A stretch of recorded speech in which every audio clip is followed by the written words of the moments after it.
Hey you, wanna know a secret? Well, it's gonna cost you just 99 dogs, and you need to show hole. The 10 holes, sealed holes.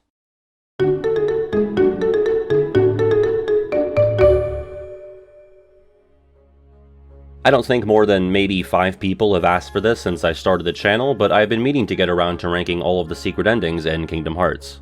I already did the same for all of the openings, so might as well focus on the opposite side of each game. Well, not each and every game, because by my count, I'd say that only 6 entries have proper secret endings, with a caveat that we'll get to. For our purposes, I'm only counting scenes that have unlock criteria.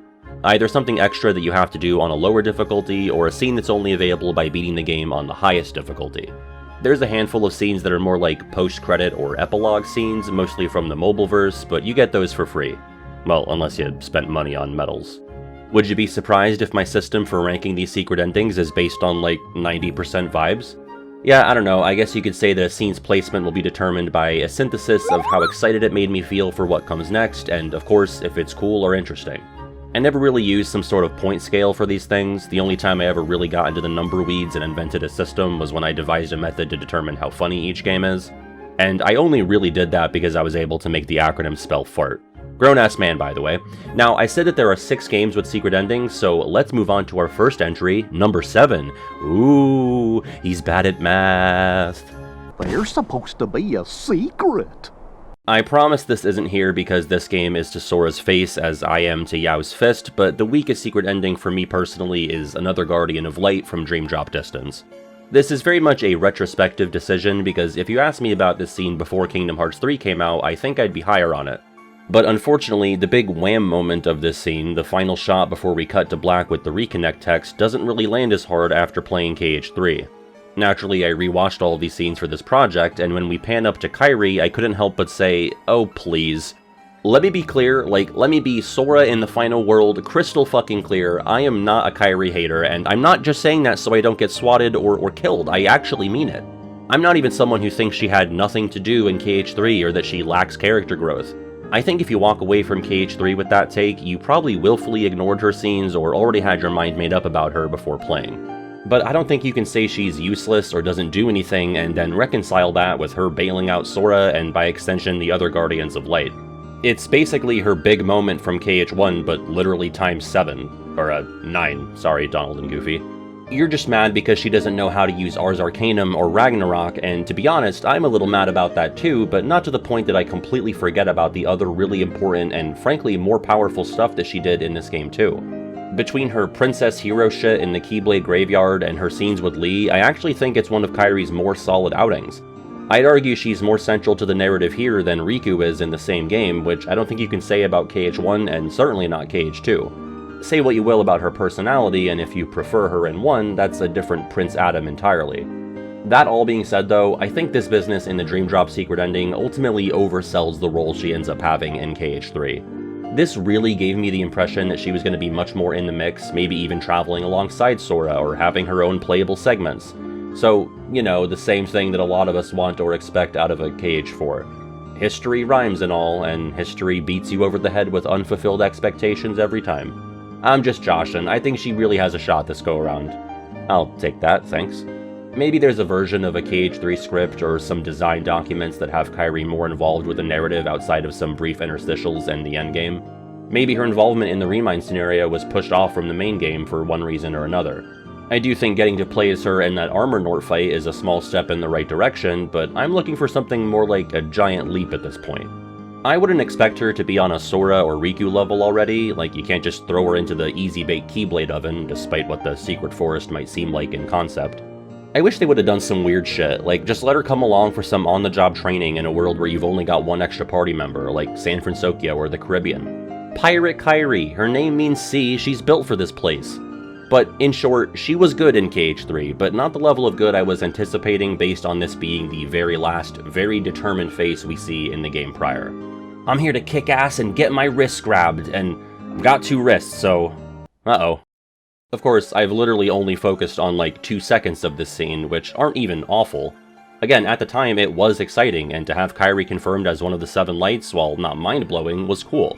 After all, for me personally, the different permutations of the 13 Darknesses and 7 Lights were one of the most fun things given to us by the Dream Drop endgame to speculate about. Unfortunately, I just don't think the rest of the scene is all that remarkable. The bulk of it is Yensid setting the table for Xehanort's plot, which is kind of something we'd already seen in a secret ending before. He's even talking to the same person he Nort-splained to last time. Same song playing, it's just kind of blah. I do like how he calls back to Kairi's grandma's story, though. Before that, and it's easy to forget, but this scene is also trying to reheat the blank points nachos a bit, but they're like overpriced ballpark nachos, and they didn't even give you that much cheese. We check in with young Xehanort on Destiny Island, confirming that he did have a face when he said this line during that scene in Birth by Sleep. We also visit Aqua at the Dark Margin, which gives us even less. Can't blame her too much for that, she's probably very tired.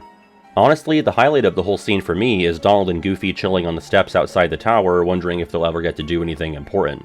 As if thumping the Cum Guardian in the round room wasn't important. But if that wasn't substantial enough for you, just you wait, kings. I do think if they styled their fur and feathers a little to be a bit spikier, their important moments would skyrocket. Maybe look up a good barber once you get to Quadratum. Our secret. Willing to bet that this will be the most contentious placement in the video, but hopefully not too contentious to the point that there's like a Twitter thread about it. Thankfully, I don't think anyone cares about me that much. I'm going with the KH3 secret ending here. The base game secret ending, which is where that tricky 7th entry comes into play. This is kind of an inverse of my feelings on the DDD secret ending, where I'm probably higher on it now than I was the first time I saw it, but I just never felt like this one had the sauce in the way that its numbered title predecessors did. I've probably said it over and over on the channel by now, but I didn't exactly immediately warm up to the Yozora of it all, and I'm still not quite fully there. I just keep going back to how I felt when I initially saw this scene, which boils down to... huh? A lot of secret endings, especially from the numbered games, have you asking questions, but my main question for this one was just... huh? The guy from the Toy Box commercial? I don't know, I felt like it was such an ass pull, and like the notion of this bit character from a Disney World having a clearly significant role in the next phase of the saga just rubbed me the wrong way.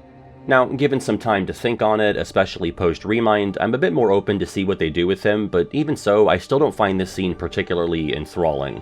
The two main bits of intrigue here are the already covered titular Yozora and the fact that Sora's not dead. Which, like, of course he wasn't, so to see him wake up a few minutes after he supposedly died wasn't exactly revelatory. I think if this scene was held back until, say, Remind, it might have hit a bit harder, even though, again, if you thought Sora was dead, I've got a Radiant Garden rock to sell you. I don't even necessarily think anyone really seriously considered for more than a few seconds that this was something that would stick, unless you were maybe one of the people who thought KH3 was the finale of the entire series. I also am not particularly wowed by Quadratum, but not because I think it looks boring or anything, because that's a take I've seen a lot in the wake of both KH4 trailers. Like, I wouldn't worry about the whole game looking like this, guys. I don't know if you've noticed over the past, 24 years, but Sora and the art style tends to change a bit depending on what world he goes to. Just a little series staple that's been around from the beginning. No, my thing with Quadratum is that it doesn't really hit that hard when we were literally just in a big metropolitan city environment by way of San Francisco. The game is trying to sell it as this massive change from what Sora's experienced before, and it's like, well, I guess the textures are a little grittier, but this isn't exactly a huge departure from San Fran. Not to mention, it was canonically the last Disney World you visit in the game, so it felt especially top of mind for me. The camera's whooshing around like, whoa, look at these skyscrapers and billboards and highways, and I'm like, yeah, I remember those from 3 hours ago. For what it's worth, those things and the cutscene in general look really good, and I'm also a fan of the track used here, which is called Secrets of the Night. The majority of it is referential to Another Side, which played during the first game's secret ending, also set in a futuristic-looking city, come to think of it. So I appreciate the parallels there. Oh, Riku and the Master of Masters are here too. I wonder if this scene will end up being truly canon in any way, not that it would be a huge leap since there's not much actually going on here. But all the prior secret endings were canon, albeit with slight modifications, so I'm curious if we'll see a sort of reimagining of it in KH4. Of course, Melody of Memory takes place after KH3, and Riku doesn't leave for Quadratum till the end of that game, so his arrival here is the furthest in the timeline we've seen him. But we also see Sora wake up here, but we see him wake up again in the first KH4 trailer, which gives me the impression that this secret ending is far more conceptual than what we usually get. At least we got the iconic Master of Masters Heart Moon shot, that's been a KH emote mainstay for 7 years now. It's a secret. Congratulations to Recoded for finding the only possible avenue to defeat KH3 in any sort of assessment from me. Though, to be honest, I'd say numbers 4, 5, and 6 on this list can be shuffled around. The bottom spot and the top 3 feel pretty locked in for me, but the rest are in flux. This also marks the first occasion in the video of a game actually having 2 secret endings, and the situation with Recoded is the most unique. The first scene is called Signs of What's Next and was included in the DS game as a reward for getting 20 in-game trophies. It wasn't until the 2.5 remix that the other scene called Destiny was added. Technically, it's not quite as secret because the only unlock criteria is watching the entire Recoded movie. But that's still really harrowing, and I think they were right to include a carrot on the stick because who's rushing to do that when KH2 and Birth by Sleep are on the same disc? Focusing in on Signs of What's Next first, this is that other scene I mentioned that's basically just a Yensid conversation. The DDD secret ending mainly dealt with talking about the history of the Keyblade and the inevitability of the clash between the 7 and 13, which is partly stuff we already knew about from Xehanort himself talking about it in the Round Room. This Recoded scene sets up the return of Master Xehanort, which I just find to be more interesting and foreboding. It's by no means the flashiest secret ending, it's probably only beating the Dream Drop one in that regard by virtue of having these Nort holograms, but this one might be the most straightforward, impactful delivery of information across all these scenes. Granted, I didn't even see this for myself in the real time because I didn't actually get around to beating Recoded until like a few months before KH3 came out. I played it in 2011, got to Hollow Bastion or so, and then didn't pick it back up until 2018. But I obviously still knew about the scene, I probably watched it on YouTube in the run-up to DDD. Maybe I'm rating it too highly because I lack that true in-the-moment perspective, but I don't know, finding out that the destruction of these 2 villains results in the return of the big bad ultra villain, that's a certifiable oh shit moment in my opinion.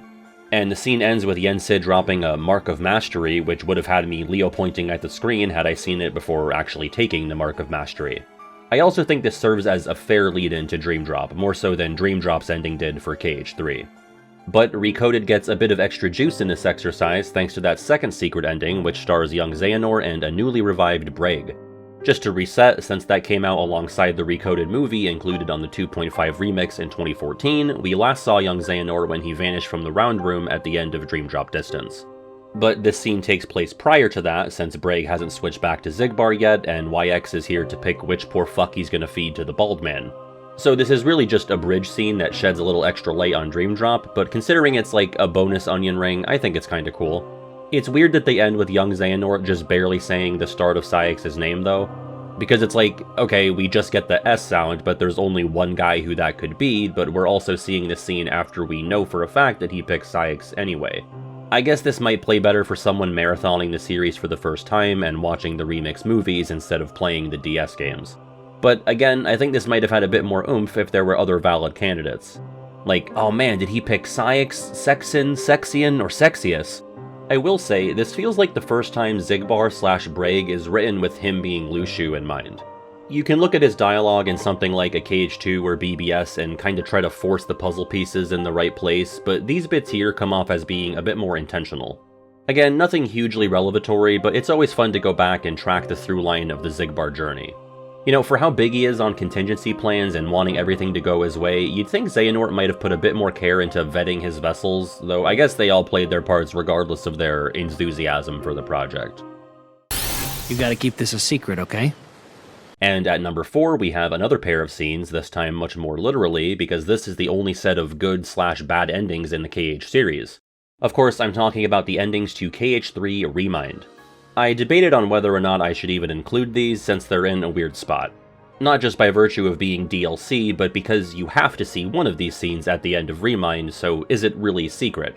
But considering nobody actually beats Yozora the first time, they get one scene upon losing, and defeating him results in another scene, so I think it counts, right?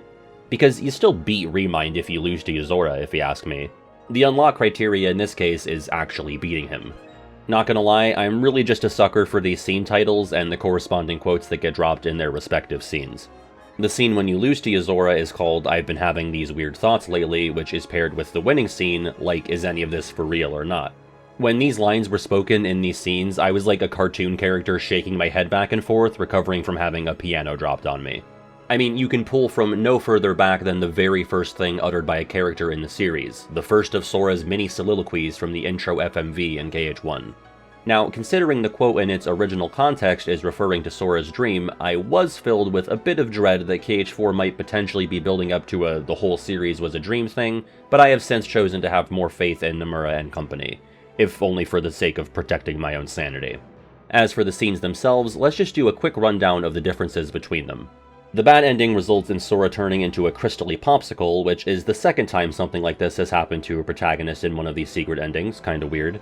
The supposed facade version of Quadratum breaks away to reveal Yozora standing in the brighter version of the final world before waking up in the backseat of his car. Sora then quotes the scene title, and both Yozora and Sora say the next line together. Yozora then says that none of this makes sense to him, and not a unique observation from me, but everyone watching went, same. Now, the good ending flips the dialogue at the end, with Sora expressing his confusion instead. Not sure if there's any significance to that, but then we get the true bombshell moment across all these secret endings. Zach Martin left his hotel or boat or whatever and now steals things and uses a gun. That probably happened in at least one Sweet Life episode, right? Shockingly, I wasn't much of a Disney Channel kid. The good ending also has Sora escape his fate as a popsicle, and instead Yozora starts to fade away before waking up in his car again. But this time we get a line from Yozora's chauffeur, who refers to him as Commander and has a very distinct widow's peak visible in the rearview mirror. So, I don't know about all you, but I found all of this dramatically more intriguing than what the base game had to offer. Dr. Liu, the professional driver? What's impressive? The city? The boss fight that Yozora potentially dreamed up? Like, what are we talking about? And in the bad ending, who is Yozora talking to or about? He caresses the Sora ice statue and says, "I will save you," but is he talking to Sora, or is he, like, referring to the nameless star and freezing Sora somehow helps in some endeavor to save her? Also, Yozora waking up is just straight up pulled from the trailer for the cancelled Final Fantasy Versus 13, which is just another example of that game being a part of Nomura's personal arc, and this is like a statement about what was taken from him. There's so much to chew on here, and as such, I feel a lot more fed and my interest much more piqued by this than from watching Sora and Riku wander around in Quadratum from the base game. I should also point out that we know from the game files that losing to Yozora is in fact the bad ending, and that winning is the true ending. This was contrary to my initial reaction, as beating Yozora is so fucking difficult to the point where I thought my first loss was a scripted event, that surely the ending that most people would see would be the quote-unquote true one. I also figured it would have worked more smoothly for the narrative, like maybe Sora's rescued from his frozen status and wakes up on the couch after Strelitzia thaws him out or something, I don't know. And again, like with the base game secret ending, all of this calls into question just how canon any of this is. Like, yes, beating Yozora is labeled as the true ending, but are either of them canon? Is Sora's timeline using the power of waking, immediately fighting Yozora, winning, and then falling asleep before waking up in an apartment? We just don't know yet. Ultimately, I'm just glad these scenes have me asking questions, which is what most of the remaining scenes in the ranking also had me doing. Speaking of... Sora, that's a secret!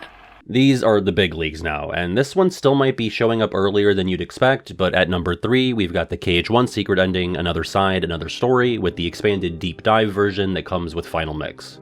The lightning crashing in the Dark City and the raindrops falling into this puddle might be the very moment Kingdom Hearts started to transform into something different.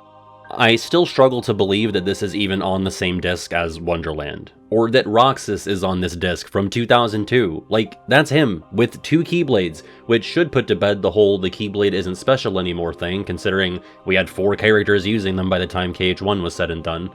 Alright, I was lying a bit when I said this is Roxas. It is, but at the time, this man was known as BHK.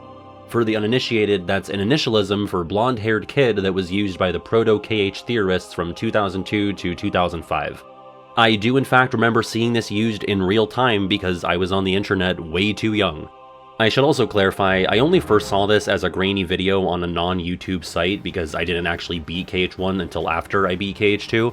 Not to mention, there was no way my kid self was capable of either beating the game at all on Expert, or finding all the puppies, beating the Hades Cup, and sealing every keyhole on Normal.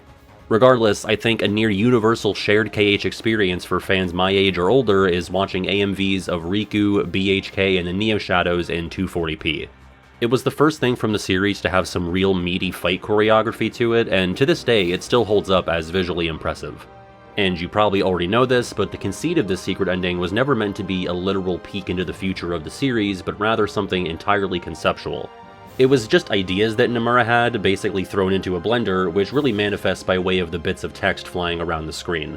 And that's what makes this secret ending especially terrifyingly powerful. It's that they basically had to make like 2.5 games to fully explain and justify this sequence's existence. So many of these quotes were basically artificially inserted into KH2 after the script was already done just to create a sense of intentionality. The Roxas and Riku interaction itself is an end result that they had to work backwards from when constructing the scenario for KH2 and, to an extent, 358 over 2 days. I meant 358 days over 2, I still fuck it up sometimes, god damn it. I also just have to give so much credit to this secret ending for really kickstarting the kind of stuff that's kept us on the hook for over 24 years now. There are plenty of series that have been going on for as long or longer than Kingdom Hearts, but I feel like there aren't as many that feature this consistent teasing of plot information from entry to entry. Like, fans will always be curious about what's going to happen in the next installment of anything, but trying to solve puzzles and theorizing about what everything means for the continuous narrative between each game is a phenomenon I haven't personally experienced with many other franchises. At this point, the air of mystery and crypticism feels so intrinsically Kingdom Hearts. Honestly, the next closest thing I remember following are the early Assassin's Creed games. They always had cryptic shit and secret endings that had me trying to figure out what it all meant for the next game. Shame that it all added up to a big fat nothing. I guess Deltarune is a more modern example of this being done in a compelling way, but I never got too deep down that rabbit hole. Anyway, that's not the point of the video at all, but I wanted to talk about it. Let me know of other examples if you think of any. I feel like I haven't touched on the actual contents of this scene too much, but that's because it's all just very obviously cool. Like, you don't need me to explain it to you, you get it. It's Matrix, it's Linkin Park, it's anime, it's 2002. It is a product and a shining example of its time. I do want to highlight the initial version of the scene from the non-final mix release because it's easy to forget about the original. It doesn't have the action of the deep dive version, but it feels a bit spookier and more atmospheric thanks to the lack of music. It also has what I call cryptid Kairi on the beach at the very end. She shows up briefly in the final mix cut, but she gets more focus at the end of the original. Just a weird little relic from the earliest days of the series. She's got noticeably darker hair and an entirely new outfit that we don't ever see again. To the point where people speculated on if this was even Kairi, or even more amusingly, Kairi in disguise for some reason. I have to agree with Nick here though, she does kind of look like Jane from Deep Jungle here. I think the big brain take is that this is Jane, so of course we don't see this design in KH2 or any other game. They can't use the Tarzan characters anymore. Just some food for thought. Dark secrets. So the top two were really close. They're both so different and good at doing their own thing. I also literally once said that this was my favorite secret ending, but only because I forgot that number 1 was also a secret ending. But I still love them both. Alright, enough foreplay. Taking the silver is what many people thought was 3-play, the secret ending of KH2. You know, because they thought this was a glimpse of KH3. I know I did. Once again, this is unfortunately a secret ending I didn't actually see in-game because there was no shot I was completing Jiminy's Journal on Standard or even attempting the game on Proud because I was an extremely challenge-avoidant child. Guess I grew out of that after a while. But by this time, it was 2006 or 2007, YouTube was more of an established thing, and I remember watching this one at my Nam's house, possibly even in 480p this go-around. That goes for both The Gathering, which was the secret ending for KH2 Vanilla, and Birth by Sleep, the retroactively confusingly named extended cut for KH2 Final Mix. Like with the KH1 secret ending, us Westerners were only given some establishing shots with a cutoff right before the action kicks in. But again, like KH1, the version from the Vanilla game also includes some abandoned oddities that don't return for the extended version of the cutscene or anywhere else for that matter. For example, this weird metallic structure, which some folks said was like a corpse of a dragon or some ancient machinery, I think it was the Machina that killed Chapu. But yeah, it vanishes here and is never seen again. The graveyard itself is also more deserty than it appears later, with the heat being so strong and wobbly that it conveniently obscures Xehanort's figure. There's also the whole thing with the armored figures picking up the, I'm sorry, but can you believe how fucking good this looks? I remember initially thinking this was live action the first time I saw it, and even now I'm just blown away by how sharp this is. Anyway, TVA, as they were yet to be known, pick up Keyblades that correspond to their ultimate fates by the end of BBS. Aqua picks up Kingdom Key D, tied to the Realm of Darkness, Terra picks up the regular Kingdom Key, and his body stays in the Realm of Light. Meanwhile, Ven grabs the most in-betweeny Keyblade available at the time, Way to the Dawn, reflecting how he ends up in the Realm Between. All very cool stuff, but more so some conceptual, foreshadowy elements rather than anything that Nomura and company felt super compelled to shoehorn into the game proper this time.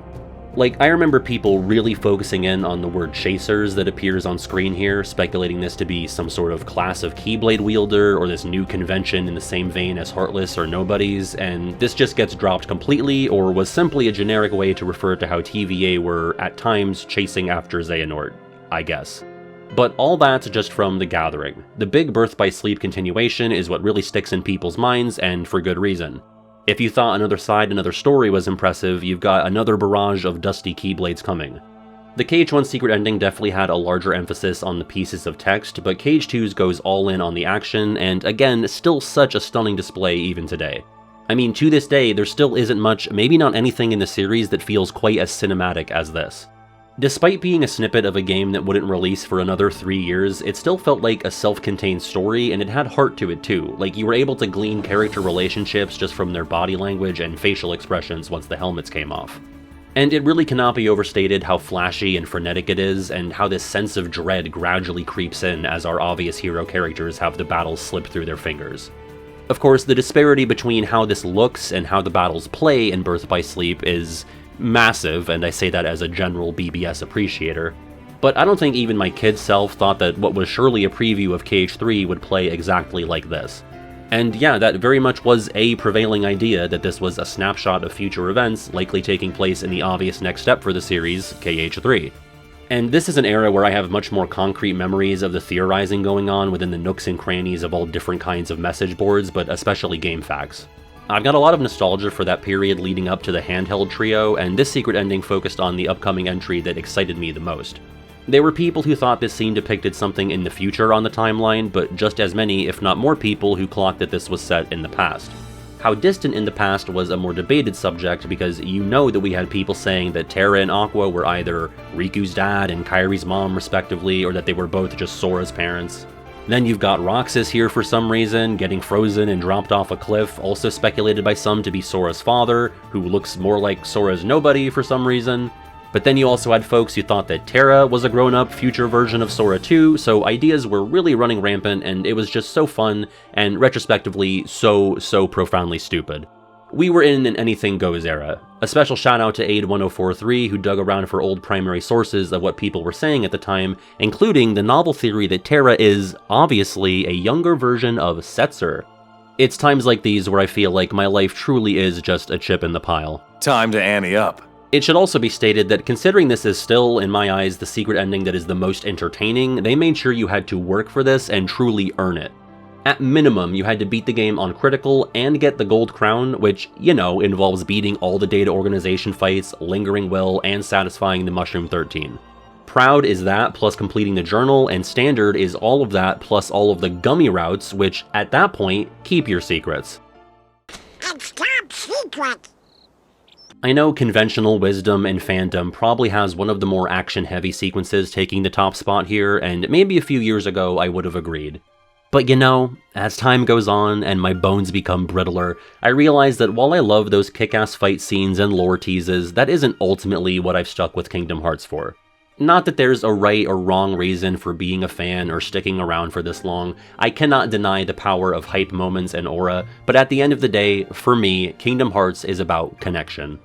Connection to your friends, the past, and to get French on you, to those who come after. Connection to our own sense of self and, like, humanity in a way.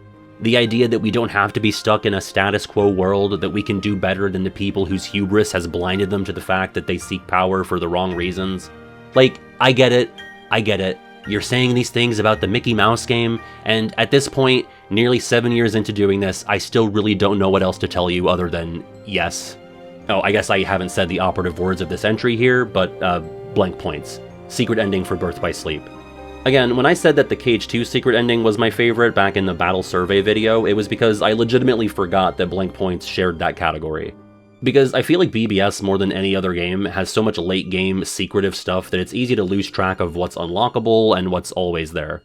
Between the 2 additional playable scenarios with Aqua, the scene with Sora granting Sanctuary to Ven's heart, it's easy for it all to blend together. But indeed, Blank Points has specific unlock criteria, which I'll just throw on screen from the wiki to avoid talking your ear off, because, you know, I'd hate to do that. Blank Points might not have a big action sequence as its main event, and it's not even a sleek-looking FMV, but for lack of a better term, it has the most heart out of all of these, and I just think it's the most beautiful. It's almost not even fair to let this scene contend with the others because it's a chunky 12 minutes long and it's basically over 4 separate scenes combined into one. Way back in 2020, I did a video where I just ranked my 10 favorite scenes in the series overall, and Blank Points actually took the number 2 spot there. It only lost to Memorized, mainly because I'm still just an Axel fanboy at heart. That scene has more significance to me personally, but it's hard to argue against Blank Points being one of the most fundamentally Kingdom Hearts scenes in the series. I mean, I just watched it now, and it had tears welling up in my eyes, and maybe I'm just easily emotionally manipulated by a well-placed Dearly Beloved, but fine, there are worse things to be. The segments with Terra and Xehanort and Terranort and Braig are cool, but the centerpiece of the scene is obviously Ansem the Wise and Aqua on the dark margin. That cutaway right before Ansem says Sora's name, paired with the music, leading us into the montage of all the fucking dead or half-dead people calling out for their one last hope, it hits like 2 Clayton shotgun shells to the face. And the most recent time I watched this, I thought about what it would feel like for Aqua, to hear the name of this little boy who she met over 10 years ago, to put the pieces together in a few seconds that he went on to inherit the Keyblade and save the world 2 times and is her best and potentially only chance of being saved. I mean, fuck, man. And you know, I've always liked Sora, but the main protagonist is almost never my absolute favorite character. And yet, again, on this most recent watch, I'm just sitting here so taken with his selflessness. He's finally back home, and he gets this letter about how a bunch of people he either doesn't know or briefly met metaphysically need his help. He fought so hard to get back to this little rock in the ocean with his friends, and it's not even a question to him that he needs to take the next flight to the mysterious tower. I don't think anyone, myself included, ever doubted Sora's status as a selfless guy. He sorta killed himself about it that one time, but I just found this simple and stoic commitment to helping these lost people so poignant on this most recent rewatch. Blank Points is one of those moments in the series that I feel is almost too big for me to even properly tackle, like I lack the necessary equipment to communicate its significance, but I tried. It doesn't have the high-octane combat or these mysterious lore teases. There might be less to dissect and actually talk about, but it makes me feel more strongly than any of these other secret endings and most other scenes in the series, period. It was the game holding out a pinky, and I held out one in turn, and they interlocked. And then the game just sorta kept me in a vice grip for another 9 years, but eventually it let go, and the promise was fulfilled.